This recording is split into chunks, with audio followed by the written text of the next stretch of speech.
Buenas tardes todas y todos. El Centro Nacional de Derechos Humanos de la Comisión Nacional de los Derechos Humanos les da la más cordial bienvenida en un tema pues, de mayor interés y de ayer a hoy pues en los meses de más interés, ¿no? Entonces seguramente pues será una mesa muy interesante. Ustedes ven, tenemos especialistas de especialistas y además con la participación de ustedes y con la interacción de ustedes, pues bueno, se espera una retroalimentación bastante positiva, bastante buena. Pues como ustedes ven, nos acompaña en violencia sexual contra niñas, niños y adolescentes la doctora Rosa María Álvarez González, que está a mi izquierda y que enseguida leeré su síntesis curricular, pero les pediría para ella un aplauso. La maestra Lisette del Carmen Hernández Navarro, directora de Asesoría y Representación Jurídica de Niñas, Niños y Adolescentes de la Procuraduría Federal de Protección.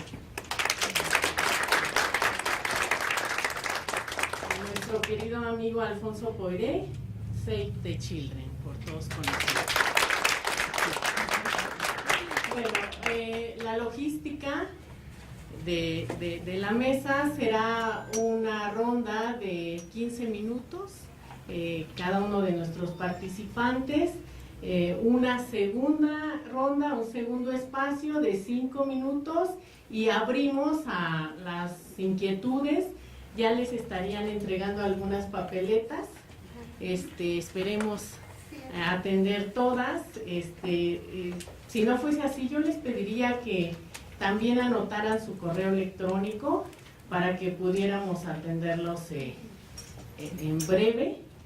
Y pues bueno, voy a leer una síntesis de la doctora.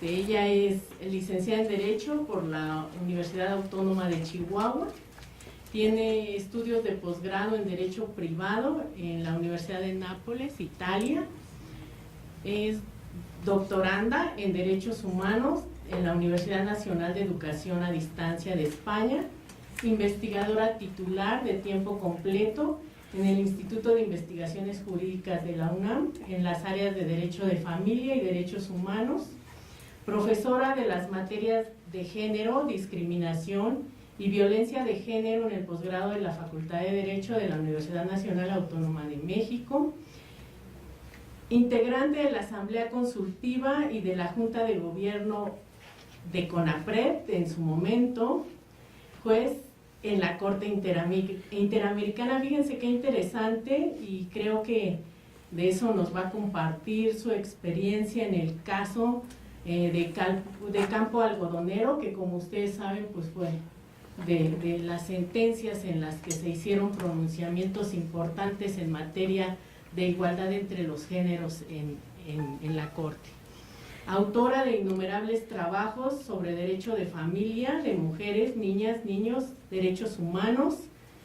Entre las publicaciones destacan aplicación práctica de los modelos de prevención, atención y sanción de la violencia de género contra las mujeres, protocolos de actuación.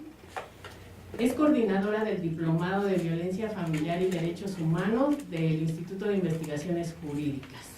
Co-coordinadora del Núcleo Multidisciplinario de Derechos Humanos y Violencia contra las Mujeres del Instituto de Investigaciones Jurídicas.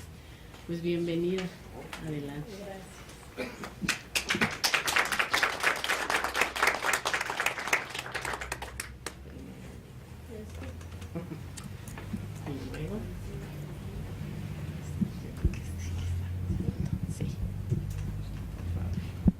Bien, pues hay que acercarse más. Buenas tardes a todos y todas. No, ¿verdad? No.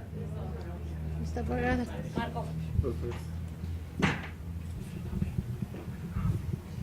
Bueno, nuevamente, buenas tardes.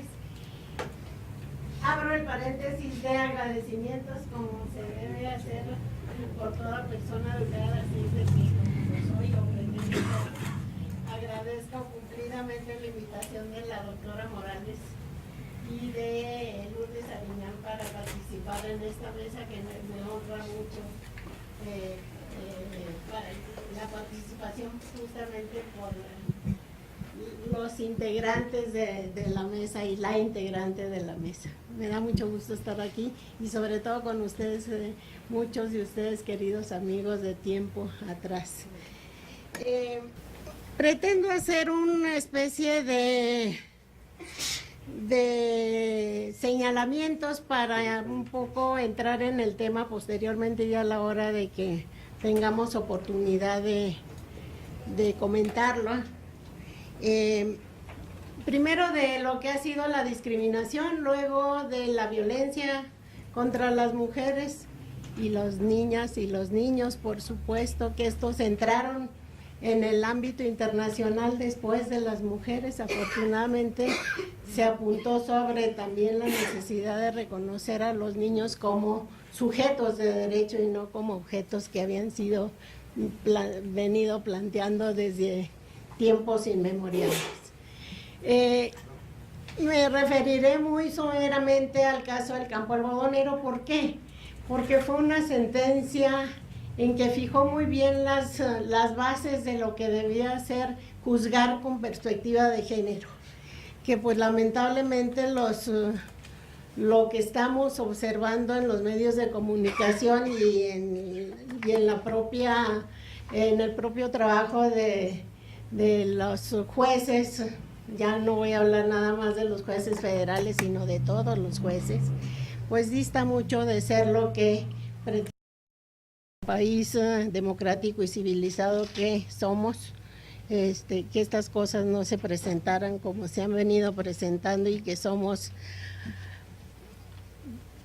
lo tenemos bajo nuestra mirada con mucho asombro y mucha tristeza y mucha pena de que esto suceda todavía en nuestro país. Y quisiera, hecha esta acotación, señalar que uno de los grandes retos que enfrenta la sociedad mexicana y por ende el sistema jurídico mexicano es la discriminación de las mujeres y su acceso pleno a la justicia. Las mujeres en ¿Sí? Creo que no. Hablo y digo y no. ¿Ahí? No, ahí hay cabecitas que niegan. ¿Quieres lo doy con la mano? Ah, pues sí, también. A ver. Mejor. Decía yo que las mujeres en este siglo XXI todavía están lejos de poder ejercer plenamente su ciudadanía, en tanto tengan que vencer obstáculos para que se les haga justicia. Esto por demás evidente no solamente con la lectura, decía, de los periódicos que día a día nos asombran cada vez más y que dan cuenta cotidiana de las violaciones que sufren las mujeres. Y por supuesto, dentro de este término de mujeres, pues están por supuesto incluidas las niñas y los niños, desde luego. Permítanme pues entonces hacer una breve introducción acerca de la discriminación contra las mujeres. Bueno, ustedes ya bien saben, y más aquí en esta casa tan memorable para mí, y a lo largo de la historia de la humanidad y en casi todos los confines de la tierra se ha mantenido la idea de que las mujeres son inferiores respecto a los hombres, intelectual, moral y biológicamente. Esta concepción ha sido defendida por pensadores varones en diferentes etapas de la historia. Y por supuesto que este pensamiento misógino, que parte de la preeminencia y superioridad del varón y el desprecio a la mujer, está íntimamente ligado a una conformación estructural patriarcal de la sociedad. Desde esta perspectiva se ha intentado identificar una posible relación entre esa estructura misógina de la sociedad, en la que a las mujeres se les considera como inferiores, con la violencia que los grupos sociales ejercen sobre ellas para mantenerlos en los espacios privados. Y esto que estamos viendo en los periódicos justamente viene a confirmar estas palabras que les estoy mencionando y que pues lamentablemente es un asunto cultural que tendríamos que ir avanzando en el exterminio social de esta posición misógina de una sociedad que no quiere avanzar, y que si pretendemos que nuestro México sea una sociedad democrática, pues estamos muy lejos de considerar de que logremos ese objetivo, puesto que suceden estas cosas que realmente nos deben avergonzar como país, de que todavía a estas alturas del siglo XXI se sigan dando.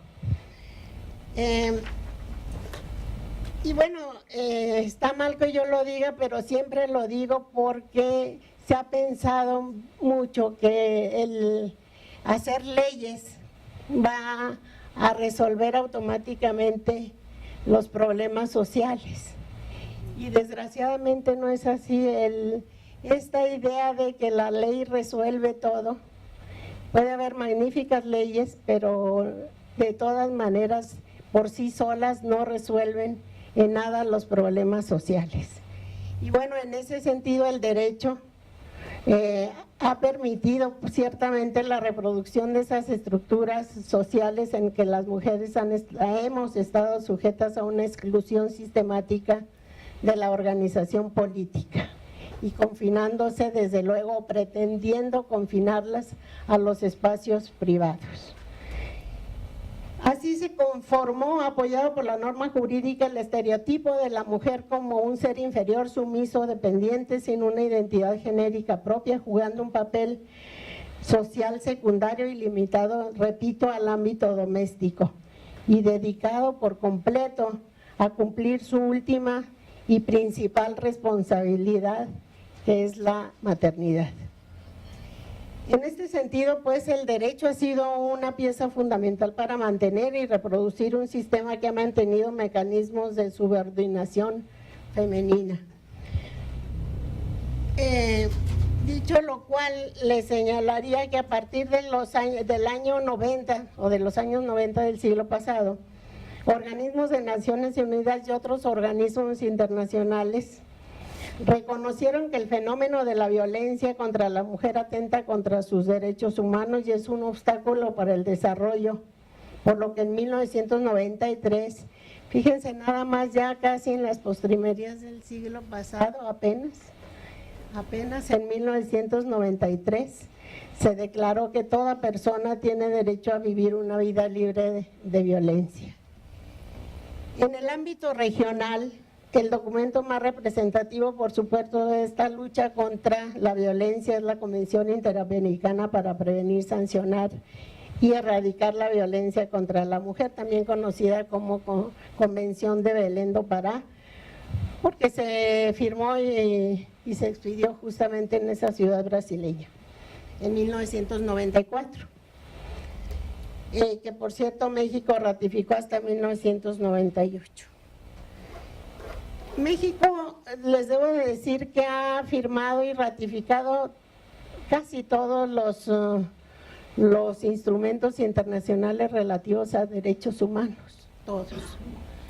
Pero de ahí a que se cumplan, ese es un asunto todavía con una mera aspiración, es un asunto aspiracional, como dicen los vendedores, de que debiéramos ya estar sobre el cumplimiento estricto de esos convenios y tratados internacionales que hemos firmado.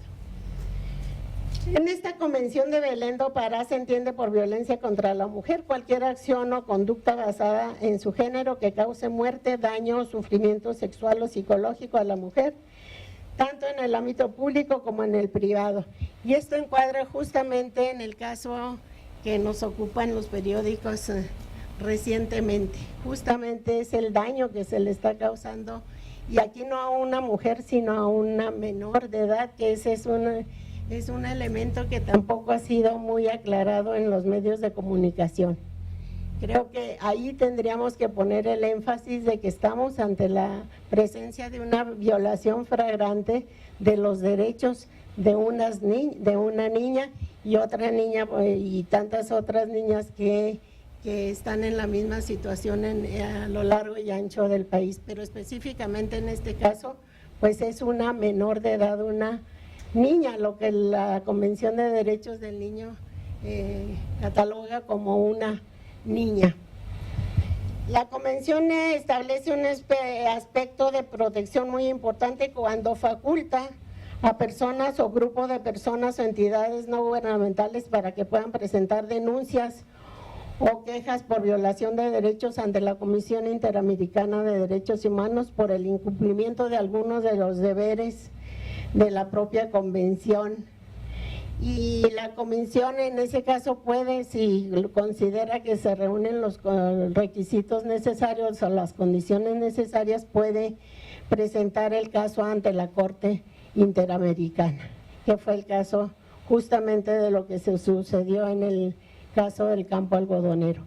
Afortunadamente, bueno, no, está mal dicho que diga que afortunadamente, como lo pudiera parafrasear, iba a decir que afortunadamente a México no lo han demandado o denunciado ante la Comisión Interamericana por tantos y tantos casos de violación, que ya lleváramos un buen número, pero tampoco esa justicia es tan expedita y tan fácil de lograr, porque pues se requieren recursos y generalmente las víctimas de este tipo de delitos pues no tienen los recursos necesarios para afrontar un largo juicio internacional, si muchas veces no lo tienen para afrontar los juicios nacionales, mucho menos uno internacional.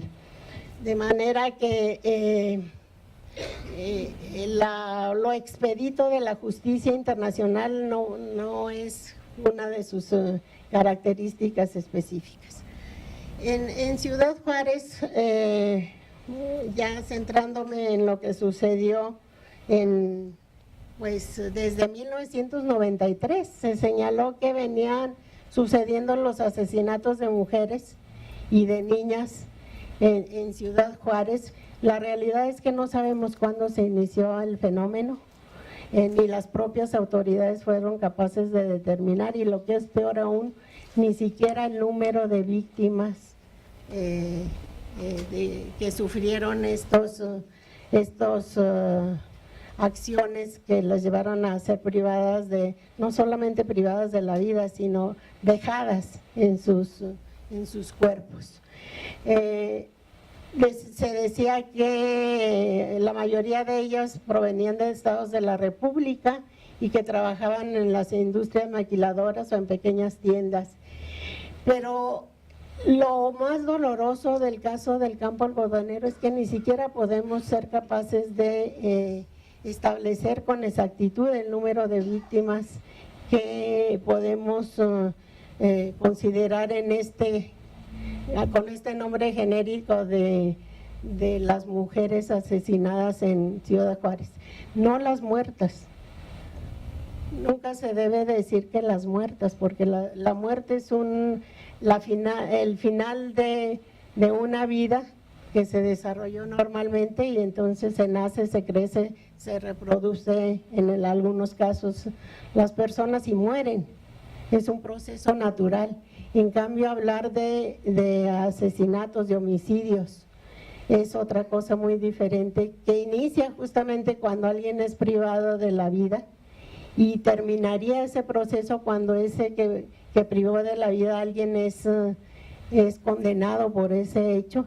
Y en este caso, pues la mayoría de los homicidios en Ciudad Juárez no fueron castigados adecuadamente, y por supuesto los 3 casos del caso nunca fueron sometidos a juicio los perpetradores. Les obvio los detalles que son muy dolorosos y que para mí siguen siendo dolorosos a pesar del tiempo que ha transcurrido. pero sí les señalaría que lo más doloroso es que justamente los homicidas nunca fueron llevados a juicio, todavía permanecen en la impunidad, pero ni siquiera sabemos quiénes fueron, ni siquiera están identificados. Bueno, la sentencia de la Corte en el caso del campo algodonero es en sí mismo un ejemplo de lo que significa juzgar con perspectiva de género cuando afirma que la creación y el uso de estereotipos se convierte en una de las causas y consecuencias de la violencia de género en contra de la mujer, y para analizar el cumplimiento del deber del Estado de no discriminar. Y define muy bien la sentencia que se debe entender por estereotipo de género. Fíjense ustedes, se señala: es una preconcepción de atributos o características poseídas o papeles que son o deberían ser ejecutados por hombres y mujeres respectivamente, e identifica, si se identifica en esta sentencia los prejuicios de género que motivaron la actuación y los funcionarios relacionados con el caso. En este sentido, estos funcionarios que debieron tener una aplicación estricta de la norma jurídica de la ley, como lo debió haber hecho también el juez en el caso que ocupan los periódicos en estos últimos días, no se utilizó esa metodología, llamémosle así, para identificar plenamente cuáles eran los estereotipos y los prejuicios que estaban enmarcados en una sentencia o en una actividad judicial o prejudicial. Y en este caso las autoridades, en el caso del campo algodonero, minimizaron el problema, llegaron inclusive a culpar, como también en este caso de la violación de, ¿cómo se llama? Ya la borré de mi memoria, por Dafne. Ni siquiera se atrevieron a culpar a las propias víctimas de su suerte, fuera por su forma de vestir, por el lugar donde trabajaban, por su conducta, por andar solas o por la falta de cuidado de los padres. Fíjense cómo se conjuntan ahí todos estos elementos en campo algodonero, y aquí se vuelve a repetir la misma reflexión del juez, del juzgador. Justificaban también que la no intervención basándose en la presunta moralidad de las víctimas o su poco peso social. Aquí también creo que es un aspecto, un argumento muy importante a considerar. Por un lado, los perpetradores son de una clase social a la cual se le atribuye la posibilidad de hacer lo que quieran y que no van a ser castigados por ello, en contraste con la víctima, pues que es de otro nivel socioeconómico. En este caso no sé qué tan distante de los perpetradores, pero creo que por ahí también puede ser un elemento a considerar. Carecían los funcionarios en el campo algodonero del interés y vocación para atender y remediar una problemática social grave, con un claro menosprecio sexista. Si bien con la gravedad del caso del campo algodonero, esta situación se está repitiendo 8 años después, en este caso del Dafne,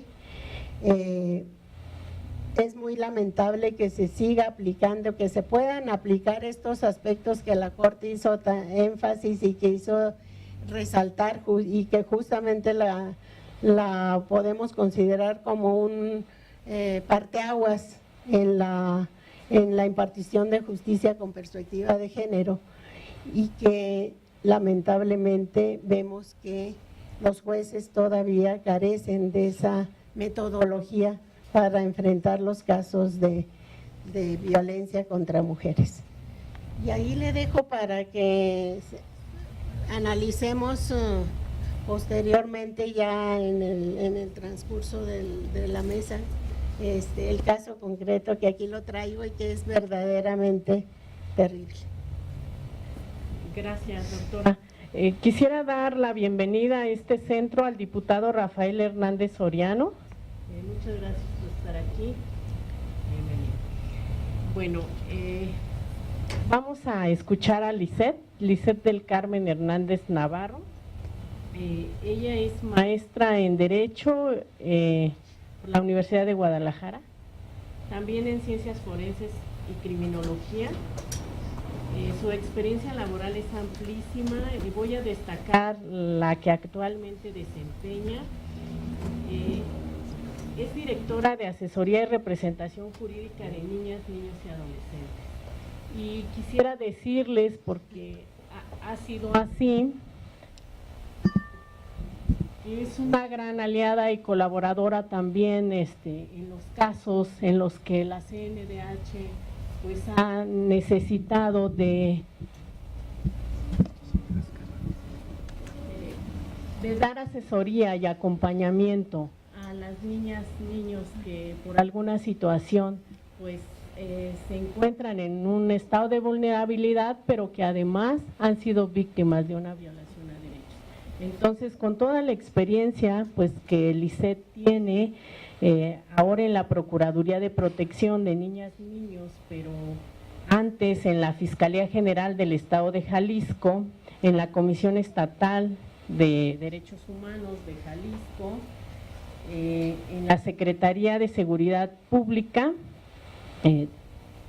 también de Jalisco, y pues en la redacción de documentos que favorecen la protección de niñas, niños y del interés superior, así como en protocolos de atención en casos de desaparición de personas, protocolo de investigación de los delitos relacionados con desapariciones de mujeres por razones de género, protocolo de investigación del delito de violación contra las mujeres también por razones de género, del protocolo de actuación del Centro de Justicia para las Mujeres del Estado de Jalisco,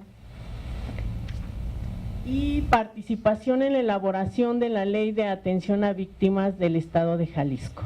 Bienvenida, Lisette, y 15 minutos. Gracias.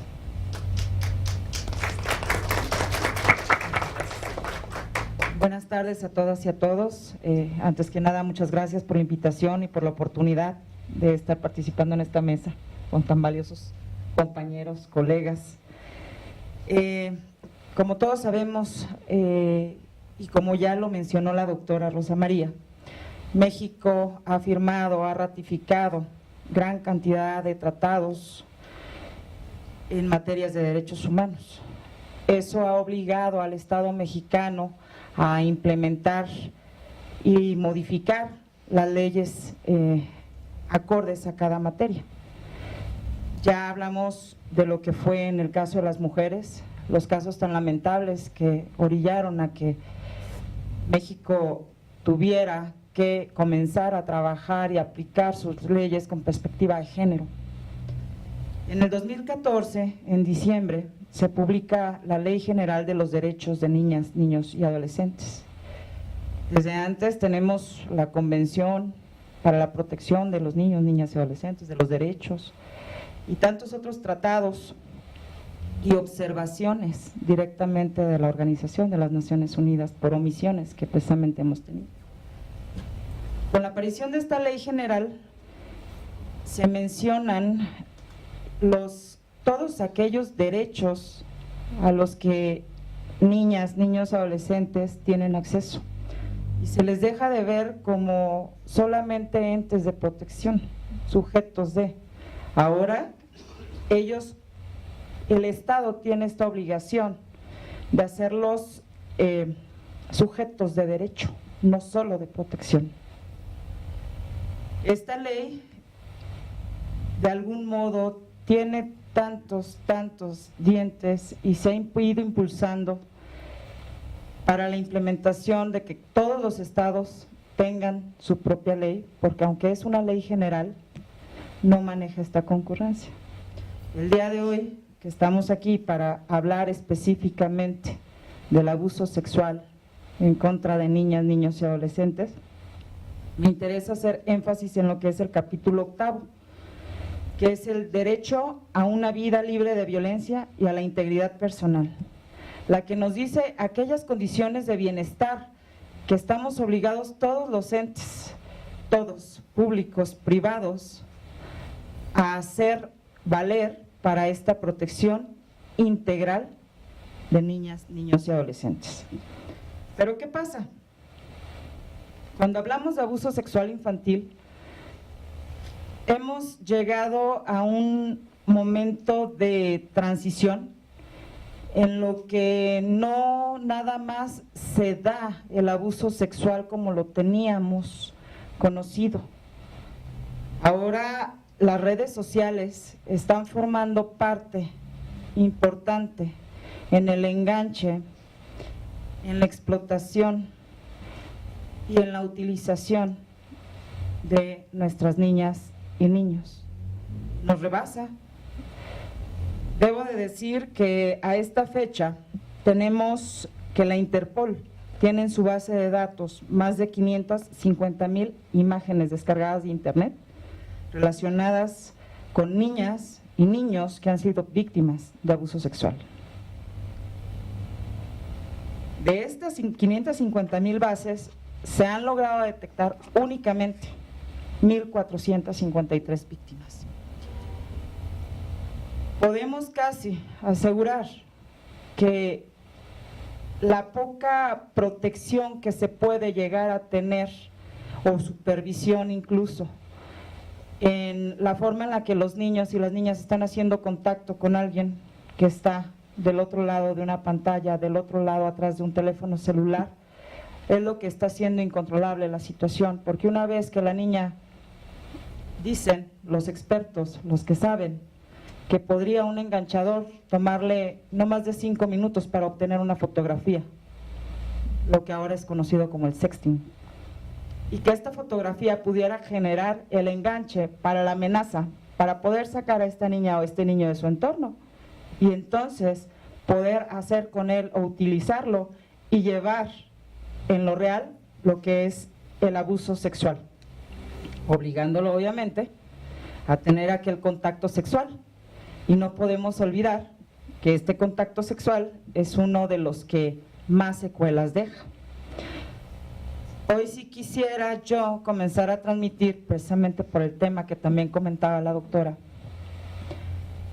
lo que está pasando en estos días y cómo la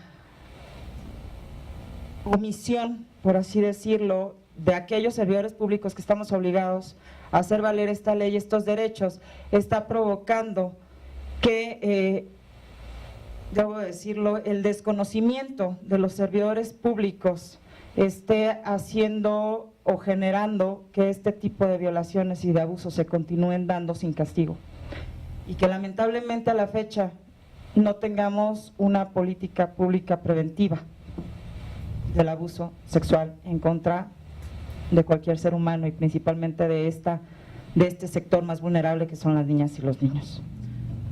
¿Por qué aquellos tabús, por qué aquellos mitos de los que sí quiero hablar hoy? Porque lamentablemente esto va, como les dije, sociedad y gobierno. Porque cuando hablamos de abuso sexual infantil, caemos continuamente en errores de percepción. Estos errores graves son las que pueden influir en la credibilidad de las declaraciones que se llegan a rendir en juicio, y también aquellas que el juzgador puede llegar a aplicar inclusive para sus sentencias, lo que es todavía más grave. Estos mitos obviamente constituyen obstáculos a que el desconocimiento del abuso sexual infantil se perpetúe. Algunos de estos mitos estábamos tratando de hacer como ese análisis a profundidad. ¿Cómo basta para que nuestros mismos niños sean más vulnerables al abuso y tengan miedo de hablar de él? Uno de los mitos más crueles que puede llegar a existir es que el niño o la niña son las que fomentan el abuso, que el atacante siempre es responsable del abuso, en este caso, no la niña o el niño. Las niñas y los niños por su edad, por su complexión, no tienen la capacidad de defenderse. Muchas veces decimos que el cuidado que deben de tener los niños afuera de casa es porque hay sujetos locos o depravados que andan buscando niños para llevárselos. Erróneamente, debo de decirlo también que de acuerdo con las cifras, la mayoría de los abusos ocurren en la casa de la víctima o de su victimario.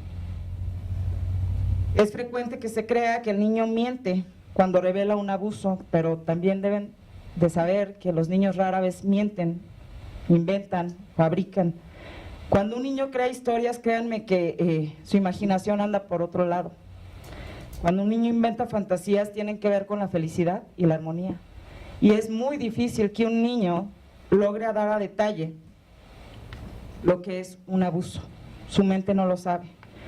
Para que un niño narre algo sobre un abuso sexual, es porque lo vivió, lo vio y muy lamentablemente lo va a replicar. Todos estos mitos debemos de decirlos, y con el asunto que estaban comentando hace un ratito, también se tiene la idea de que los niños, las niñas, los adolescentes son seductores, pero también hay cifras.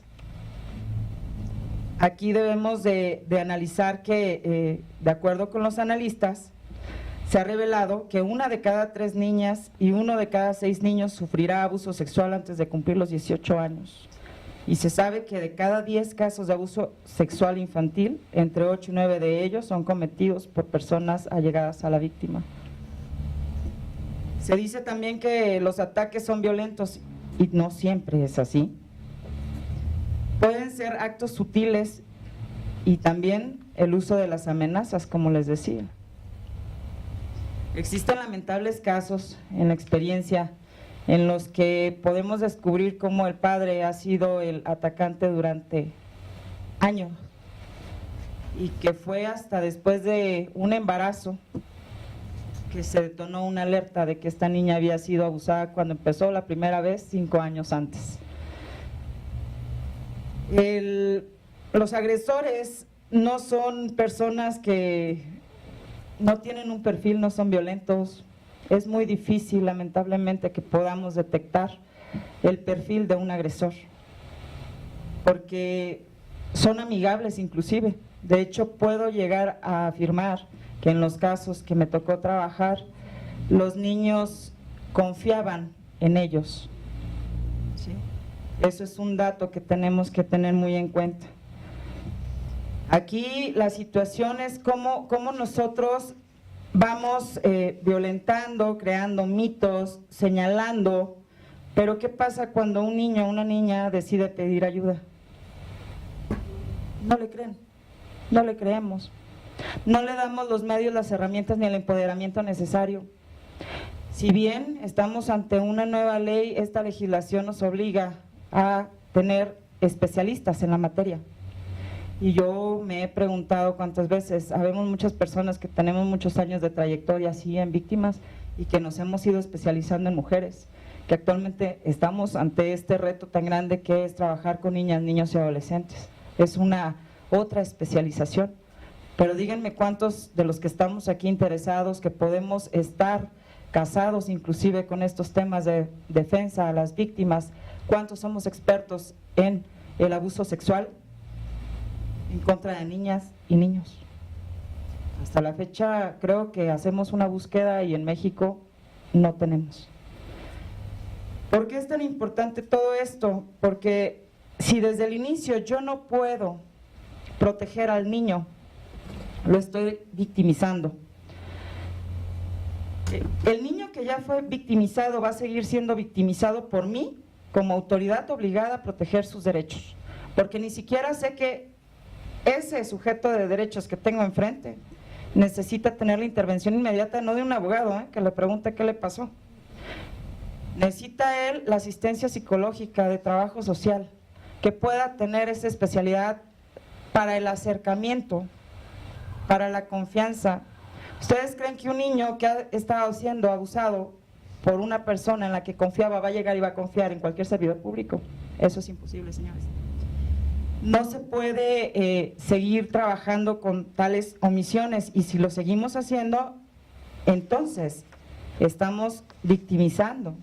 Y hay que acordarnos ahorita que hablamos de las leyes, de la protección de las víctimas, que la Ley General de Víctimas ya nos habla de distintos tipos de victimización, ¿verdad? Y en este caso, pues, de las más graves que considero la institucional o la secundaria, que es cuando esa víctima de un delito que ya sufrió un menoscabo llega con la autoridad y sigue sin recibir la atención especializada que para ello debe de existir. Esta repetición de violencias contra quien ha sido víctima, como les digo, aunque sea por omisión, esta victimización institucional, las carencias ligadas obviamente a la atención recibida por entes dedicados a la protección de niñas, niños y adolescentes, es la más manifiesta porque la dificultad de articulación, en primera, la falta de transversalidad, la remisión entre las distintas instituciones, el famoso peloteo, el bateo, ¿sabes qué? Pues no es mi competencia, como yo no sé cómo atenderlo, pues nada más a mí se me hace más fácil venir, que se siente, que me cuente qué pasó, fíjense qué grave, porque llegó con el de la entrada y el policía de pronto le dice, oiga, ¿qué viene? No, pues es que fíjese que mi niña fue abusada. Pues mire, en vez de decirle al policía, no es aquí, le habla al otro, oye, fíjate, ven que la señora que trae al niño que fue abusado. Pues espérame, y para entonces mínimo 5 personas ya se enteraron, No para ahí la cosa. Para cuando llega con la persona que lo va a sentar y le va a dar una atención ciudadana de manera cálida, respetuosa, a lo mejor eficiente, pero no eficaz. Yo puedo ser muy buena en lo que hago, pero si desde el inicio yo no le digo a esa persona, señora, perdóneme, pero esto se tiene que denunciar y no es conmigo, estoy siendo omisa. Y desde ese momento yo estoy victimizando, porque esa persona ni siquiera yo tengo la capacidad, a veces, de decirle, vengas, entonces la llevo con quien lo tiene que hacer. ¿Sabe qué? Pues no es aquí, váyase saliendo para allá. Luego cuando llega para allá donde sí es, no me podrá negar que cuántos servidores públicos hay de los que, no, pues es que ve cómo andaba vestida. No, pues se fue con ellos, a fuerzas no le dieron de tomar, Primero estás hablando de una víctima, y segundo de una víctima doblemente vulnerada porque es una niña, un niño o un adolescente. Si fue niña o niño, sin capacidad, por su tamaño, por su comprensión, por su falta de capacidad de saber lo que está pasando, porque fue amenazado o porque le prometieron algo a cambio, ni siquiera sabe que fue víctima. Muchas veces, lamentablemente, los niños, dentro de toda esta contextura, ceden a continuar permitiendo esos abusos para no desagradar al agresor, no solamente porque tengan miedo, fíjense qué delicado, por esa falta, por el miedo que les genera nadie me va a creer, es mi culpa. Y de las adolescentes, pues no digamos mucho, ¿no? Y lamentablemente este delito no es como dirigido a un sector económico, como antes se decía, es que pasa entre las personas que tienen recursos económicamente, pues un nivel bajo, ¿no? No, lamentablemente pasa en todos los niveles, en todos los entornos y a veces hasta en donde menos nos imaginamos. Creo que hasta aquí llego en este momento y regreso el micrófono. Gracias.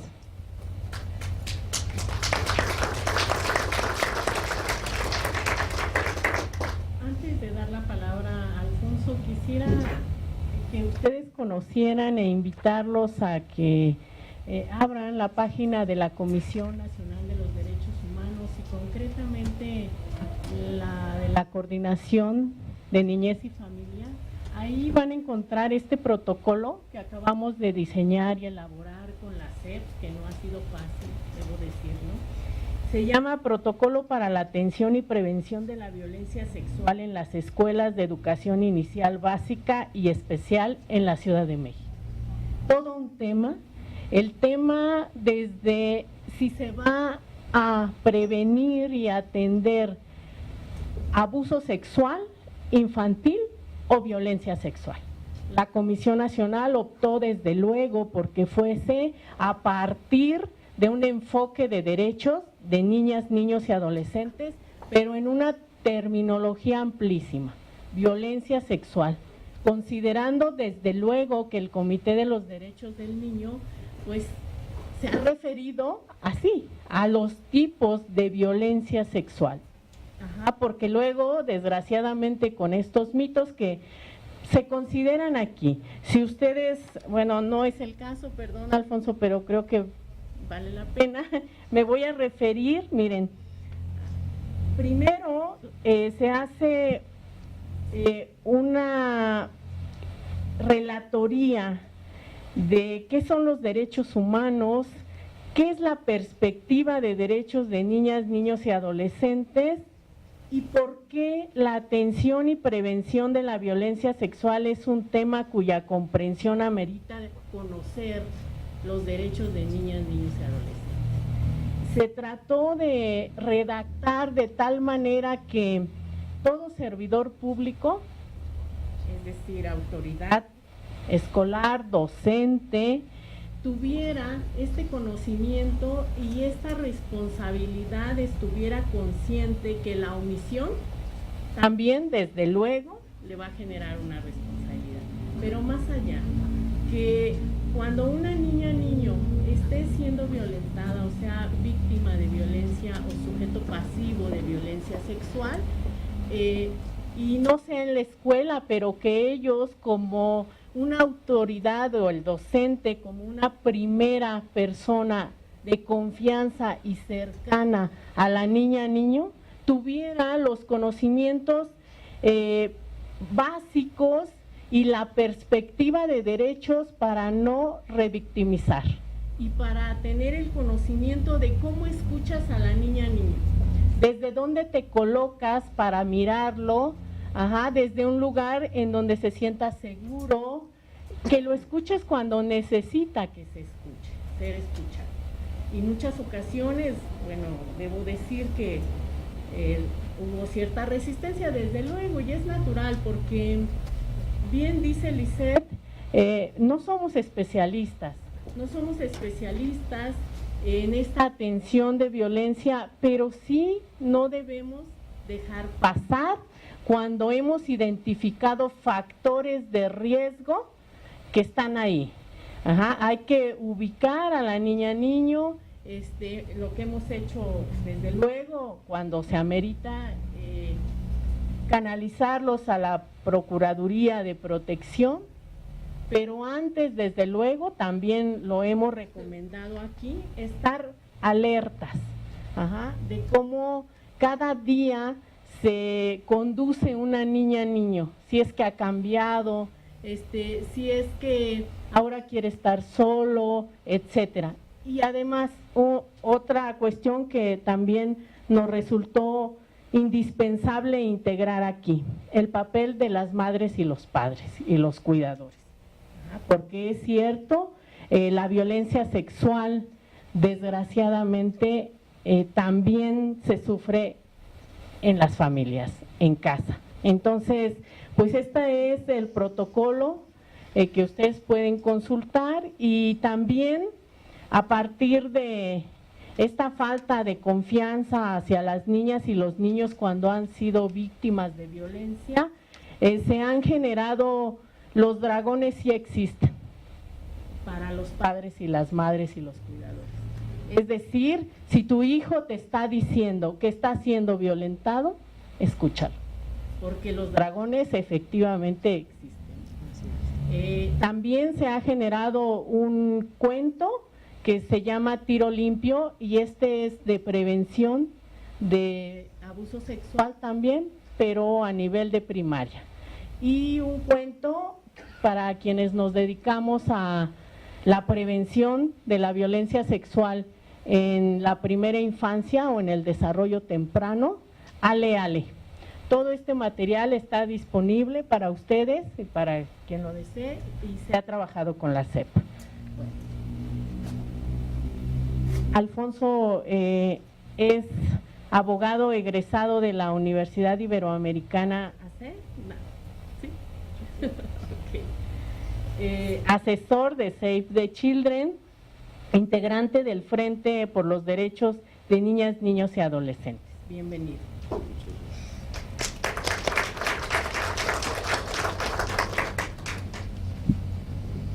También agradecer la invitación y el honor que significa estar con mis colegas en esta mesa.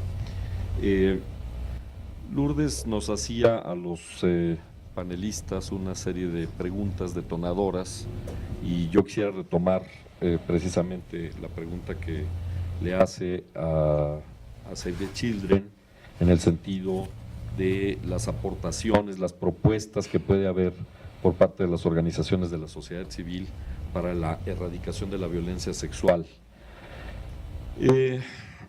No es una pregunta fácil, particularmente porque dentro de las organizaciones de la sociedad civil creo que estamos en una crisis profunda. Una crisis que nos revela cada día que estamos muy atrás como sociedad, y esto incluye desde luego a toda la sociedad, no solo a las organizaciones de la sociedad civil, para dar respuesta a lo que está sucediendo en el ámbito de la situación de niñas, niños y adolescentes en términos de la violencia. Los acontecimientos, por ejemplo, de Monterrey, nos hacen ver, y bueno, esos acontecimientos ya se han vuelto casi pan nuestro de cada día, ¿no? Nos hacen ver que algo no estamos comprendiendo como sociedad en términos de la problemática de las niñas, niños y adolescentes. Me gustaría ejemplificar con algunas cosas, ¿no? Nosotros hemos sostenido como organizaciones de la sociedad civil que existen una serie de prácticas intolerables en contra de las niñas, niños y adolescentes. Desde luego, en ese contexto, la violencia sexual es una de esas prácticas. Legalmente, esas prácticas están de alguna manera descritas por la Ley General de los Derechos Humanos.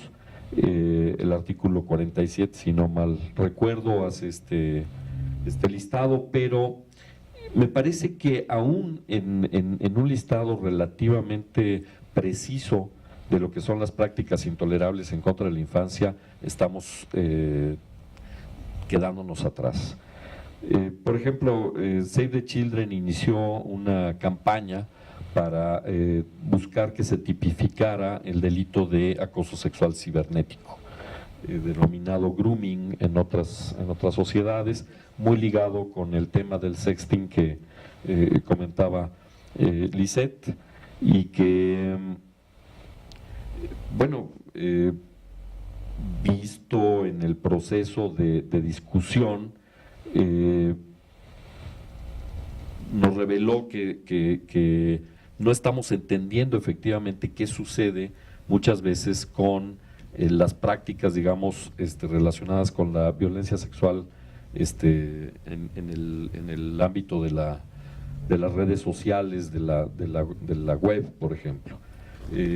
Nos comentaba algún legislador, bueno, ya supieron de la pobrezafilia.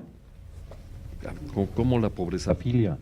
No, sí, pues ya no se necesita que exista un acosador que logre que una menor de edad exhiba una fotografía provocativa, porque ya las propias jóvenes lo están haciendo, y es fácil encontrar, por ejemplo, cientos o miles de fotografías en contextos de pobreza, ¿no? Fotografías provocativas en una azotea, en obra negra, en una cocina, con contrastes, una recámara con un ropero desvencijado, etcétera, etcétera, sin que haya mediado ninguna acción de un adulto para que esta situación se diera. Estamos hablando del daño autoinfligido. O sea, ya ni siquiera se requiere que los adultos generen el daño, sino las propias niñas, los niños, los adolescentes están generándose a sí mismos un daño porque simple y llanamente sus condiciones de vida son de una desesperanza radical.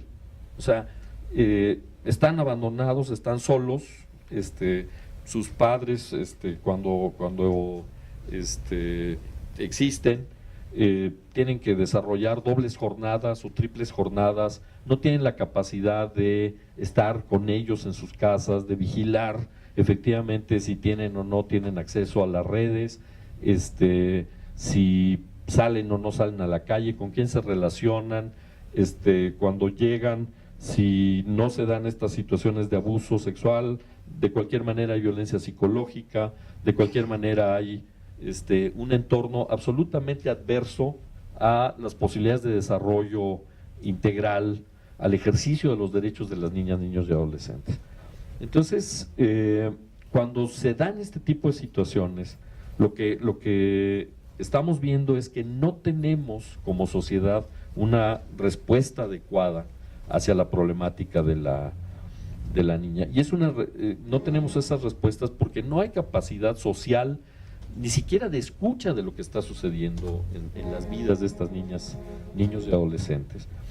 Hay una desconexión del mundo adulto con respecto del mundo infantil. No entendemos cómo se pueden construir estas redes profundas que no sabemos si están manipuladas o no por adultos, en donde las niñas y los niños deciden, pues como sucedió con este niño de Monterrey, dar su vida, ¿no? por no sé qué causa, que solamente es comprensible para él, toma la vida de la maestra que acaba de morir, ¿no? Y por supuesto no hay una respuesta en los espacios de protección, no existen los protocolos. Afortunadamente nos comenta ahora Lourdes de este protocolo, pero es notoria de cualquier manera la falta de protocolos que nos permitan abordar como sociedad todas estas problemáticas. Y entonces creo que toda esta situación nos obliga como a reflexionar y a problematizar las cosas de otra manera. Las organizaciones de la sociedad civil, insisto, estamos en una crisis profunda, no solo porque nos damos cuenta de que estamos atrás, sino además porque nuestras propias condiciones de sobrevivencia están expuestas, ¿no? No hay una política nacional que favorezca la existencia de las organizaciones de la sociedad civil. De hecho, existe una política clara de, pues no sé si llamarla desprecio o de indiferencia, o peor aún, de una política que nos lleve, digamos, a la desaparición. Les resultamos incómodos como organizaciones de la sociedad civil, en alguna medida al gobierno, en alguna medida a los partidos políticos, en alguna medida a otros actores de la sociedad, porque me parece que exhibimos, cuando tenemos alguna capacidad, las deficiencias que existen como sociedad para dar respuesta clara a la problemática de las niñas, niños y adolescentes, y a muchas otras problemáticas, ¿no? Simplemente a la problemática económica, a la problemática de empleos razonables, de salarios justos, a la prevención del trabajo infantil, o a cualquier otro de los problemas que nos agobian. Y entonces, como que necesitamos entender socialmente qué significan estos fenómenos y en qué medida están determinados por una serie de factores estructurales. Creo que esta es en todo caso la preocupación que yo quisiera hacer en este evento. Tenemos respuestas limitadas, sin embargo sí tenemos algunas respuestas y sí tenemos la posibilidad, a diferencia de otros espacios de la sociedad, de al menos darnos la posibilidad de cometer errores y aprender de nuestras experiencias para seguir enriqueciendo las propuestas. Menciono algunas, por ejemplo, ¿no? Y hago una aclaración, o sea, la sociedad civil no somos ni mucho menos un campo uniforme, o sea, hay organizaciones de todo tipo, con todas las visiones ideológicas que se pueden. Muchas veces estamos confrontadas las organizaciones de la sociedad civil en ciertos temas, ¿no?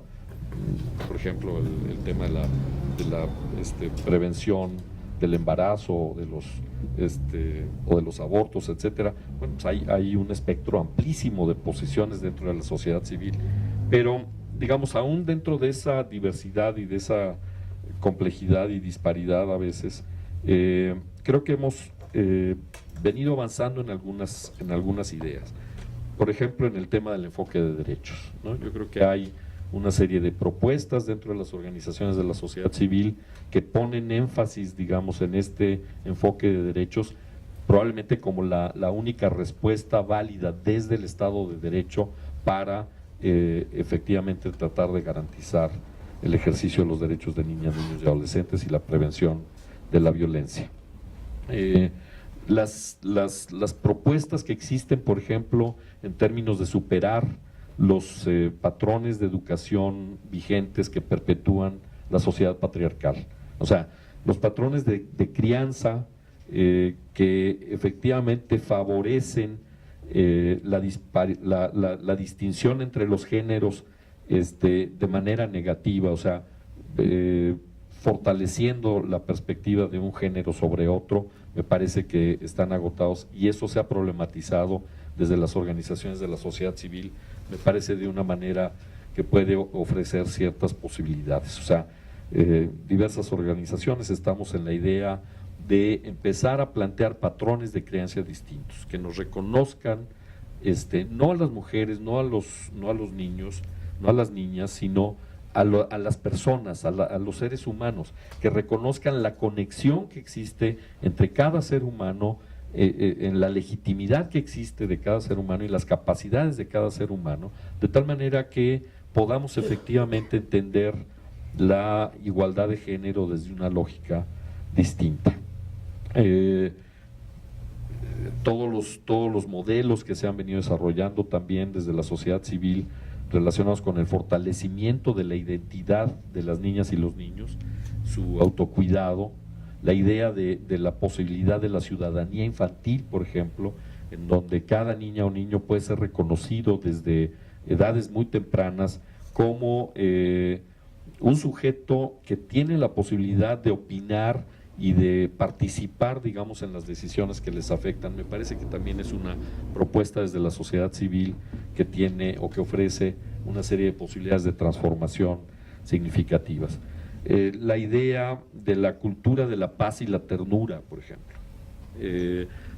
Muchas veces los propios servidores públicos pues, no pueden entender el uso de la palabra ternura, ¿no? O sea, no se exponen a decir que están tratando de generar una cultura de la paz y la ternura porque se corren el riesgo de que digan, ay, qué tierno el servidor público, ¿no? O sea, hay términos, hay conceptos que ni siquiera se pueden utilizar en diferentes espacios de la sociedad y que pues tenemos que empezar a manejarlos desde otra lógica. La ternura es un concepto que apela exactamente a lo contrario de la violencia. Es el concepto antagónico de la violencia. Y entonces, si no empezamos a transformar culturalmente estos esquemas mentales y a usar estos términos, y eso lo hacemos mucho desde la sociedad civil, creo que difícilmente vamos a superar la condición estructural de violencia y de violencia sexual en particular hacia las niñas, niños y adolescentes. En fin, las propuestas de observación, de exigibilidad, de justicia, me parece que son también propuestas desde la sociedad civil que tienen y que ofrecen una serie de posibilidades. Yo diría que tal vez lo que tenemos que recuperar como concepto más significativo para promover la transformación cultural es la idea de la matrística. O sea, yo creo que las intervenciones de mis colegas lo señalan muy claramente. O sea, la superación de la cultura patriarcal es una condición que se requiere lograr para erradicar la violencia sexual hacia las niñas, niños y adolescentes. Las niñas, niños y adolescentes son vistos no solo como objetos, sino como muchas veces mercancías, y son disponibles, consumibles, prescindibles, y esto es un resultado de este modelo perverso de sociedad en el que estamos. Y ese modelo no se va a superar sin una idea distinta de cómo tenemos que organizarnos social y culturalmente. Y ahí la posibilidad de recuperar, digamos, la matrística como esta visión de la protección, del cuidado, de la escucha, de la comunicación, del contacto, de la conexión entre los seres humanos, me parece que es absolutamente clave. Pues lo dejaría hasta ahí. Muchas gracias.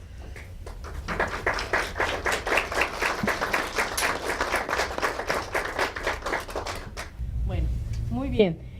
Para iniciar el intercambio de opinión y la participación de ustedes, me parece que 3 minutos para una segunda ronda ya de conclusión o de precisión. Bueno, yo estaría de acuerdo y creo, no es que esté de acuerdo, es que es lo que se tiene que hacer, educar. Es a través de la educación que podremos modificar estos esquemas que nos han sido tan perjudiciales y que no hemos podido superar. Primero, la cultura de la paz es fundamental para al avanzar en el reconocimiento de los derechos de niñas, niños, adolescentes, mujeres. ¿Por qué? Porque por todo lo que ya se ha expuesto.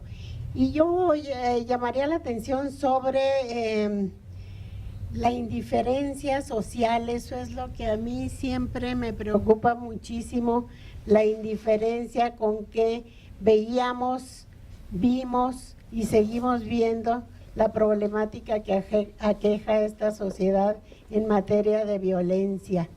Nos estamos habituando a la violencia, la estamos haciendo ya parte de nuestra vida cotidiana y eso es lo que no debería suceder. Cada uno de los casos que los medios de comunicación nos presentan deberían indignarnos como sociedad y sin embargo nos indignan individualmente, pero no hacemos absolutamente nada para remediar esa situación. Yo nada más les pregunto, todos los casos que hemos conocido en los últimos años de violencia contra niños, niñas y adolescentes, ¿qué ha pasado? No sabemos qué ha pasado. ¿Qué pasó en Michoacán con los niños violentados con la mamá Rosa? Si alguien aquí lo sabe, por favor le ruego que levante la mano y nos lo diga. Sí, bueno, qué bueno, ahorita le vamos a pedir a Lizeth que nos diga. Pero la sociedad quedamos como, además de indiferentes, ante un hecho que no se nos ha explicado de la misma manera en que se distribuyeron los datos. No nos han comunicado las autoridades qué han pasado con esos casos. Y bueno, eso es parte de la conformación de esa indiferencia social que se nos van olvidando y viene otro quizá peor que el anterior y nos preocupa por 2, 3 días, pero después ya nada. Y creo que forma parte de esa cultura que debemos modificar por parte de toda la sociedad y no solamente de las ONGs que en muchas ocasiones se preocupan y llevan a estos casos a la opinión pública, pero somos nosotros en nuestro entorno, en nuestro metro cuadrado de influencia, que debemos pensar en hacer algo y creo que eso ayudaría mucho. Gracias. Hay tanto Sí. que queremos transmitir. La Procuraduría, les decía, arranca funciones en el 2015, octubre apenas, con 5 directores generales, una titular de la Procuraduría Federal. Actualmente ya somos un poquito más. ¿A dónde voy?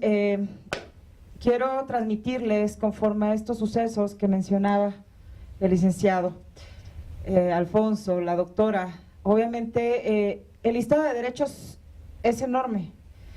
Yo les mencionaba el capítulo de la vida libre de violencia, pero los invito realmente a que vean cuántos derechos se menciona en la ley y que todos deben de ir por el principio rector del interés superior, que para garantizar ese interés superior son preguntas simples. La Corte lo tiene definido, el derecho internacional lo tiene definido, pero simplemente habrá que preguntarnos qué es lo mejor y déjame le pregunto qué quiere al niño o a la niña.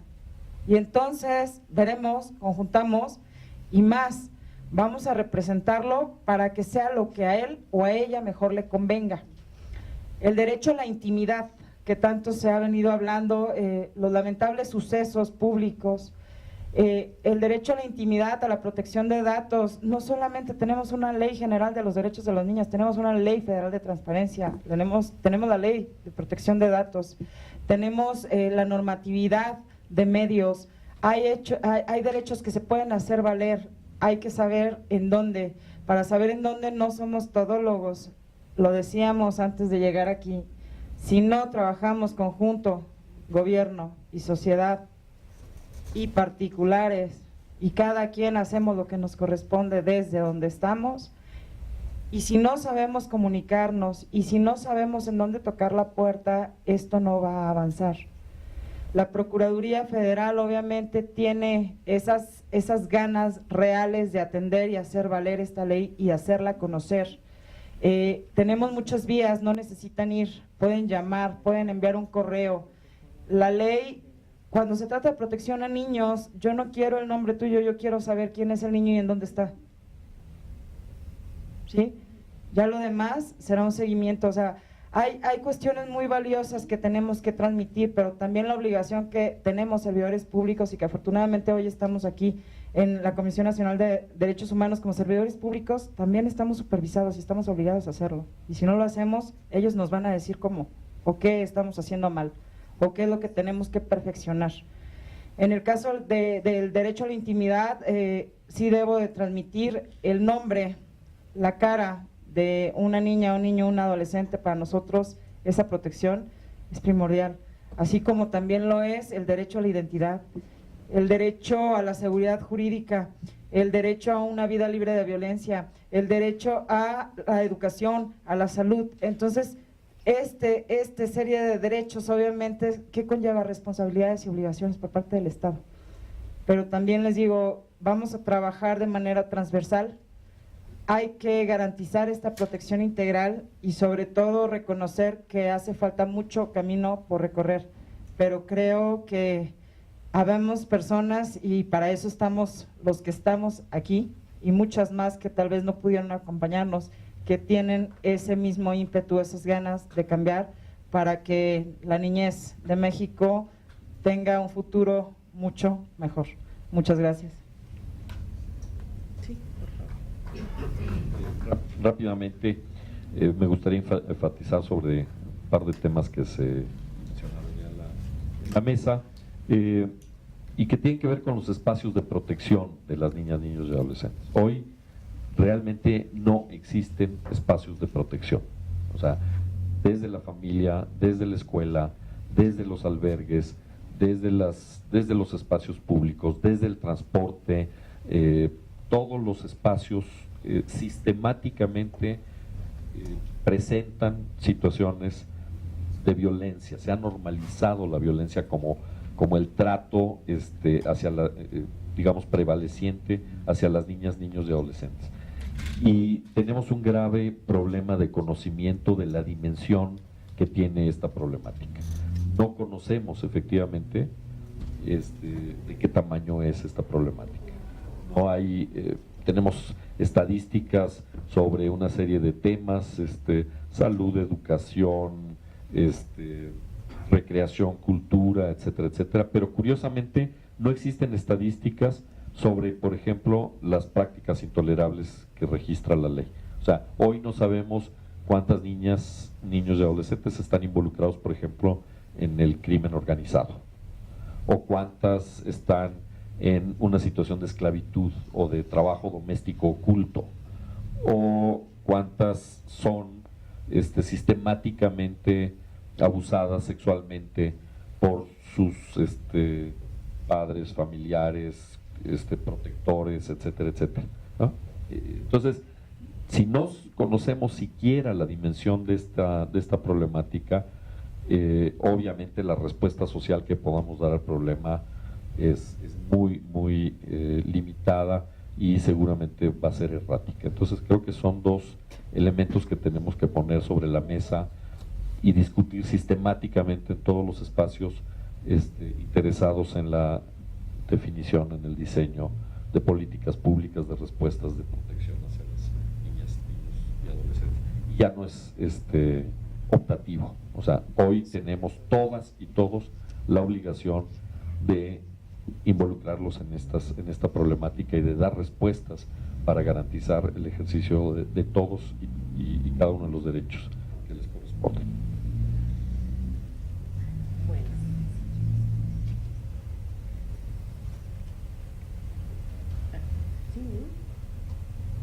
Bueno, vamos a iniciar otro comercial.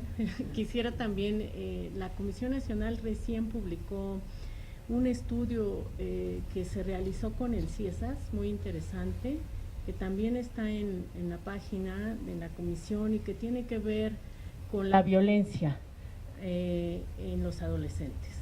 Entonces, las cifras ahí, pero más que las cifras, el estudio que se realiza de manera multidisciplinaria es realmente importante, sobre todo en aquellas zonas donde los adolescentes han sido captados por el crimen organizado. Bueno, pues inicio con Lisette, que es quien tiene el mayor número de inquietudes. La referencio todas y tú ya, si gustas, la respuesta de una vez. ¿Qué implica el que la norma 046 en relación con la violencia sexual no haya sido incluida en la Ley General de Acceso a las Mujeres? Esa sería la primera. Y también tiene que ver con el tema, te preguntan si consideras que los embarazos de toda niña menor de 12 años debieran ser investigados de oficio, y si eso es así, ¿qué riesgos se corren al respecto? Y bueno, un poquito con una variante, ¿podrías aclarar que los ataques, entre comillas, que los ataques no siempre son violentos, que la amenaza que se menciona no es un acto de violencia, lo sutil anula la intención del abuso? Perdónenme si esta está bien planteada, Pedro Rodríguez, y si no, bueno, pues… Entre comillas, estoy refiriéndome sí, a la forma en la que sí. Ajá, sí, claro. Y los demás son dos preguntas muy específicas, que si lo sutil mencionó la sutileza, anula ya la intención del abuso, y que si ¿cómo es la primera? Esto, que si lo sutil anula la intención del abuso, y la primera, que los ataques, que la amenaza que se menciona no es un acto de violencia. Ajá. Después de mencionar que no había violencia, menciona que hay amenazas posibles. Mencionando que no es un acto de violencia. Entonces pregunto en México que me precisen eso, bien, porque para mí sí es un acto de violencia, una amenaza sí, a un menor. Perfecto. a cualquiera. Bien, Lo primero, en el caso de la norma 046, no se ha hecho mucha difusión de la modificación que se hizo a la norma. ¿Qué opino? Que no esté incluida la Ley General de Acceso. Obviamente tendremos que hacerlo, es una obligatoriedad. Afortunadamente el día de hoy nos acompaña aquí un diputado, creo que tiene la sensibilidad para subir este tema. ¿Por qué? Porque la norma es muy valiosa. La norma per se tiene muchísimos dientes. La norma, como cualquier abogado victimal, yo creo que la puede y la va a hacer valer ante y en contra de lo que sea. Creo que tenemos que ir de la mano, como lo decía, va a haber médicos que por ética no la aplican, instancias enteras que no la aplican, pero sabemos que si atendemos a ahorita recién la reforma que acaba de haber en cuanto a los derechos reproductivos, pues tendrá que emparejarse, insisto, la Ley General de Acceso a las Mujeres a una vida libre de violencia. Eso por un lado. Por lo que ve a lo de las niñas menores de 12 años, perdón, pero no solamente a las menores de 12 años, estamos hablando de que niñas, niños y adolescentes son menores de 18 años, que si bien tenemos 3, no recuerdo bien el nombre, de 0 a 12 años son niñas y niños y de 12 a 17 son adolescentes, todos ellos sujetos de derechos y de protección tienen que ser investigados, ¿sí? Aquí hay muchos temas que tienen que ir avanzando, o sea, yo no imagino cómo una niña de 12 años, es una obligación del Estado, tiene que ser de oficio y no solamente a las de 12, en eso acoto. No, definitivamente no anula el hecho de que sea sutil, lo quise decir porque fue en la parte en donde yo hablaba de los mitos. Cuando hablamos de los mitos, decimos que las violaciones son violentas, no todas. Algunas veces la amenaza es inclusive sutil, la amenaza es violencia, la violencia es cualquier tipo de contacto y tiene una connotación negativa, punto. Si yo hago un contacto visual contigo y lo hago de una manera lasciva, citando lamentables palabras de estos días, pues obviamente puedo tener un conato de amenaza, ¿verdad? Puedo sugerir que hagas o no hagas, o que digas o no digas. Entonces, por eso mencioné al inicio, ¿no?, la importancia de hacer caso a estos mitos que culturalmente nos tienen con esta necesidad de transmitir, de hablar y de gritar. No sé si con eso ya contesté un poquito las preguntas. Gracias. Todas las preguntas me parecen muy interesantes, pero esta en específico que voy a leer y que la voy a dejar abierta porque me parece que da para un tema de prevención y bueno, quien de ustedes quisiera asumirla y si no, pues lo hago yo, o los 3 o los 4. Dice, ¿consideran que las leyes debieran ser más duras en este tipo de delitos? No sé si Alfonso.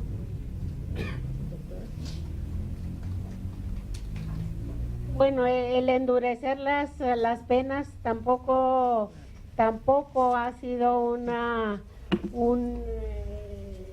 ha tenido un efecto positivo. Desde luego que no, endurecer las penas o crear delitos específicos que no estaban antes regulados tampoco significa que la problemática se va a acabar. Creo que por el contrario, lo que debemos hacer es iniciar todo un programa institucionalizado de prevención que vaya de la mano con programas de educación y de más educación, porque de otra manera el endurecer las penas nunca ha sido la solución a la problemática.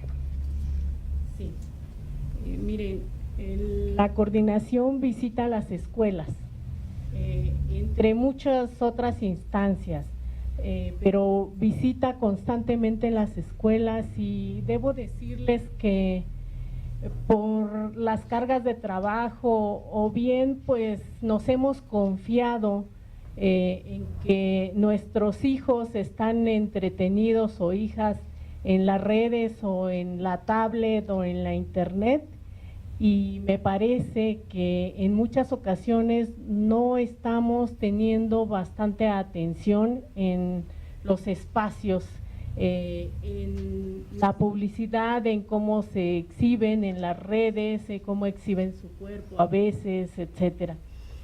Ha sido muy difícil con los docentes introyectar que los problemas de familia, como ellos dicen, no son al interior de las familias, que esa violencia y esa falta de comunicación a veces de las padres y madres con los hijos también va a la escuela y está generando desde luego violencia escolar. Y bueno, ha sido realmente muy complicado liberar de esta idea de que las cuestiones y la violencia y los abusos que se sufren al interior de la familia son de las familias y que dentro o de la puerta hacia adentro el Estado no tiene nada que hacer. Es falso. Hemos afirmado en la Comisión Nacional una y otra vez que la educación en derechos humanos es una herramienta súper indispensable para transformar esta situación que desgraciadamente estamos viendo en este tipo de delitos, pero no solo eso, sino en general. Yo también coincido que el incremento de las puniciones y el aumento incluso, por ejemplo, hace un rato hablaba Alfonso del grooming, pues realmente cuando se tipifica en el Código Penal Federal o en los códigos de los estados, al que por cualquier medio, pues bueno, ya de alguna manera esa acción no puede quedar impune. Pero la cuestión preventiva sí es realmente importante, muy importante. La conciencia que debemos tener todos y las propias niñas y niños y el empoderamiento que debemos de generar en ellos, yo creo que son de los grandes retos que tenemos actualmente. Sí, yo coincido en que endurecer, digamos, el sistema punitivo es totalmente inútil, sobre todo en un contexto como el que tenemos ahora en el país.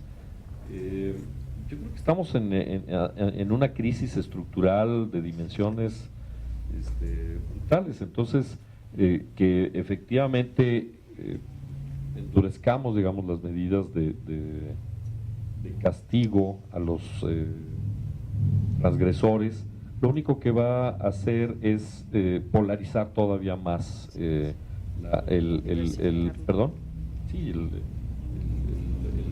resentimiento social, etcétera. Quien está en la cárcel en México son los pobres y ocasionalmente algunas los inocentes, ¿no? Sorprende en alguna medida que al menos 2 de los porquis estén detenidos, ¿no? Algo raro pasó ahí porque, bueno, al menos 2 están detenidos, pero uno, si las cosas no funcionan, pues va a salir, ¿no? Pero que hayan exonerado al otro y que hayan permitido la fuga del tercero, es bastante representativo de cómo funciona el sistema judicial en México. Entonces, pero cuántos inocentes están, ¿no? Alimentando ahí este sistema perverso. Entonces, yo insisto, no va a haber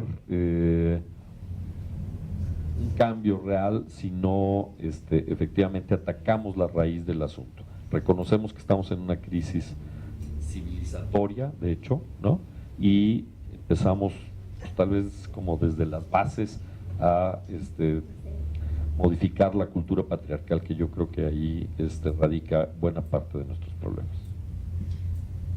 Me voy a atrever a robarme un minuto más. Tuve la oportunidad de colaborar en el sistema de seguridad pública. Cuando estuve trabajando, fue muy poco tiempo, debo decirlo, no es un ambiente que me atrae, el penitenciario. Tuve la oportunidad de trabajar directamente con internos ya procesados. Una de las preguntas que les hacía era, trabajando desde el perfil criminológico, ningún delito, o sea, ningún delincuente va y lee o se pregunta, oye, ¿cuánto me van a echar si hago tal cosa? en delitos sexuales menos. Y algo que sí debo de ser muy puntual, lo que decían, la prevención, la atención. ¿Qué estamos haciendo para atender a nuestras niñas y niños que lamentablemente ya fueron víctimas de abuso sexual? ¿Cómo lo estamos atendiendo? ¿Cómo lo estamos abordando? ¿Cómo los estamos reinsertando? ¿Cómo estamos reintegrando esos derechos que les fueron vulnerados? ¿Qué es lo que estamos haciendo? ¿Por qué? Porque curiosamente aquellos que están detenidos por haber cometido delitos sexuales fueron víctimas de delitos. No el 100%, no el 100%, pero en aquel estudio que hace alrededor de 20 años, me atrevo a decirlo, comencé, sí era un porcentaje muy, muy elevado. Y a eso me refiero, a que el que ve, el que vive, replica. Tenemos que tener un trabajo muy puntual de atención a las víctimas de delitos sexuales. Una pregunta que se realiza: si hay protocolos para el adecuado trato a las víctimas de violación, sobre todo en procuración de justicia. Bueno, sí, claro que sí. La Suprema Corte de Justicia ha publicado, y aquí le doy el uso de la palabra a Lisette. Al inicio les comentaba, hay uno muy genérico que es emitido por la Suprema Corte de Justicia de la Nación. Nos habla de este protocolo que es para quienes imparten justicia cuando intervienen niñas, niños y adolescentes en específico. Hay otro que encontré, y por aquí los traigo para no mal citarlos, es la guía de buenas prácticas para el abordaje de niñas, niños y adolescentes víctimas y testigos de abuso sexual y otros delitos de UNICEF. Y tenemos el manual de acciones para evitar la revictimización del niño víctima del delito de la Secretaría de Gobernación, y al día de hoy pues Lourdes nos va a compartir el protocolo para la atención, para la prevención de la violencia, que acaban de trabajar con la SEP, y que pues aquí tenemos que decirlo, lamentablemente se dio por un suceso ocurrido aquí en la Ciudad de México, muy reciente, fue muy mediático lamentablemente, y esto originó la elaboración urgente y muy puntual actualmente de este protocolo. Creo que documentación existe, está en línea, es nada más la obligación que tenemos, insisto, como Estado y como servidores públicos, de conocerla y aplicarla. Gracias. Yo mencionaría el protocolo para juzgar con equidad de género. A mí me parece determinante, y bueno, la situación ahí es el reto que tenemos en la capacitación y en la sensibilización, pues, de los jueces, de los magistrados, de los agentes del Ministerio Público. Ahora con el sistema acusatorio adversarial, me parece que ese es uno de las grandes áreas de oportunidad. Pues me queda una pregunta, pero diputado, creo que vamos a deber la respuesta, porque dice: ¿a qué se comprometió el Estado mexicano con la firma de la Alianza Global para erradicar toda forma de violencia, y qué le toca hacer al CIPINA al respecto? Le digo que por la mañana estuvimos en la segunda sesión nacional de secretarios ejecutivos de los 33 CIPINAs en México. Nuestro tema en concreto fue cómo se vinculan los organismos públicos de derechos humanos con los CIPINAs, pero este tema de la alianza, pues se lo dejo a Alfonso. Sí, me permito intervenir porque Save the Children es una de las organizaciones internacionales que participa, digamos, en la fundación de esta alianza global. México se plantea como país pionero, el gobierno de México se planteó como país pionero dentro de esta alianza.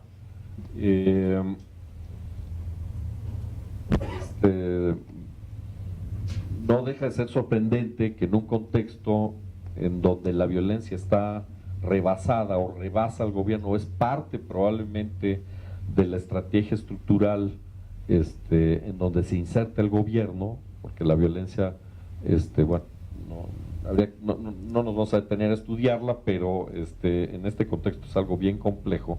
el asumir el papel de pionero me parece que obliga al gobierno de México a acciones muy definitivas, muy determinantes. Solamente 4 países a nivel global se plantearon como pioneros. Se han venido agregando otros, pero México tomó esa carta, y me parece que tendría que haber una expresión muy clara de voluntad política de trabajar efectivamente en poner fin a la violencia hacia niños y niñas. Ese es el nombre de la alianza. Entonces, estamos participando las organizaciones de la sociedad civil en ese proceso. Hasta este momento no vemos todavía con claridad una decisión así verdaderamente significativa del gobierno por hacer realidad la alianza en México, pero bueno, pues están iniciando, digamos, los trabajos de la comisión dentro del sistema de protección integral para que se haga efectiva, digamos, esta alianza. De verdad, nuestros deseos es porque efectivamente funcione, pero si no hay esta decisión política, las organizaciones de la sociedad civil, sobre todo las que estamos involucradas desde la creación de esta alianza, vamos a mantener una posición muy crítica, muy exigente, porque es una de las tareas más significativas que puede hoy asumir el gobierno de México. Se le dan prioridades a muchas cosas, la infancia está invisibilizada, no existen recursos o no se destinan recursos, a pesar de que existen recursos a este tema. El CIPINA recibió, creo que del orden de 50 millones de pesos para este año, lo cual es pues no solo ridículo, sino yo diría ofensivo. O sea, no puede ser que ese sea el valor simbólico que tiene la infancia en la discusión de la asignación de recursos sociales dentro de este país, y entonces pues sí tiene que cambiar el escepticismo que tenemos como sociedad en este sentido, y me parece que el Estado en su conjunto, el Poder Legislativo, el Poder Judicial, etcétera, también tienen que mandar un mensaje de exigencia muy claro hacia el gobierno de México para que honre el papel que está asumiendo dentro de la alianza. Dentro del Sistema Nacional de Protección de Niñas y Niños sí existe una comisión precisamente que se llama Poner fin a la violencia contra niñas y niños, y bueno, La verdad es que hemos estado integrándonos al trabajo con miras a desarrollar los objetivos 2030, pero es cierto, no ha sido una tarea sencilla, y pues bueno, lo que queda hacia adelante es inmenso. Me pide el uso de la palabra, y yo pediría, la doctora, después de esto pediría a la doctora Julieta que me hiciera favor de apoyarme entregando los reconocimientos y haciendo unos anuncios y demás, ¿sí?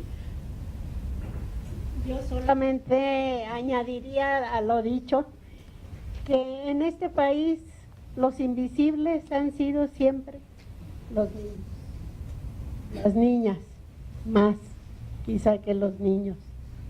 Y esto albergábamos la esperanza que con la firma de todas las normas internacionales cambiara la situación, o con la expedición de normas jurídicas de protección a los derechos de las niñas y adolescentes cambiara.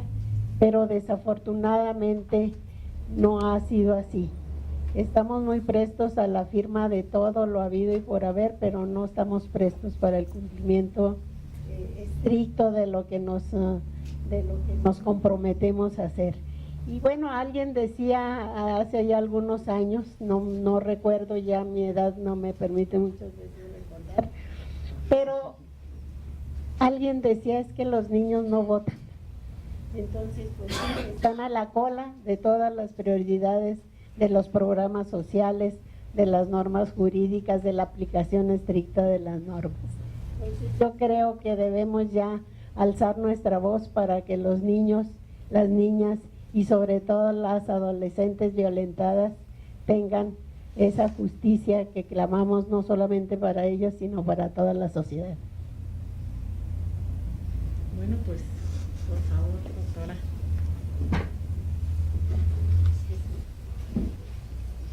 Buenas noches a todas y a todos. Simplemente antes de cerrar la mesa y la sesión, reiterar a ustedes un cordial saludo del licenciado Luis Raúl González Pérez, presidente de la Comisión Nacional de los Derechos Humanos. Asimismo, invitarlos a nuestros próximos eventos. Todos los martes a las 6 de la tarde tenemos un cinediálogo en este mismo espacio. Se proyecta una película y palomitas y refrescos. Y después hay una mesa de discusión de análisis con un comentarista de la película. Tienen la cartelera en la página de internet. Y asimismo los jueves tenemos esta misma mesa sobre los distintos temas que preocupan y ocupan a nuestro país. Particularmente el 6 vamos a tener un evento que se llama Derechos Humanos para Transformar la Realidad. Viene, por ejemplo, Luis Daniel Vázquez de Flaxo. Vamos a tener a ponentes de primer nivel. Ya lo tienen ustedes en la página. Y los próximos jueves también están por subirse. Yo creo que mañana ya están los próximos eventos. Vamos a tener una sesión un jueves, el jueves, si no me equivoco, 20 y algo.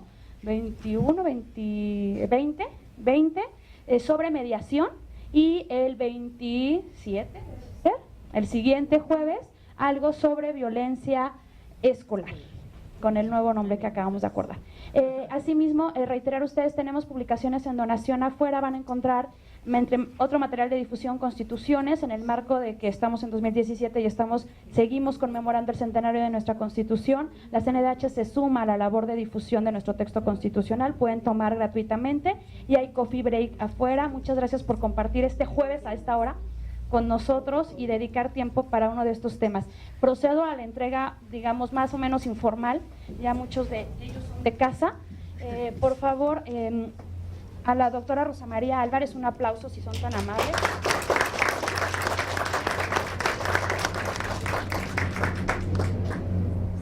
A la maestra Lisette.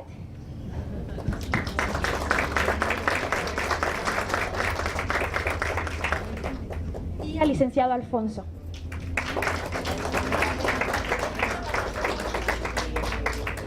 Buenas noches a todas y a todos y que pasen una extraordinaria velada. Gracias.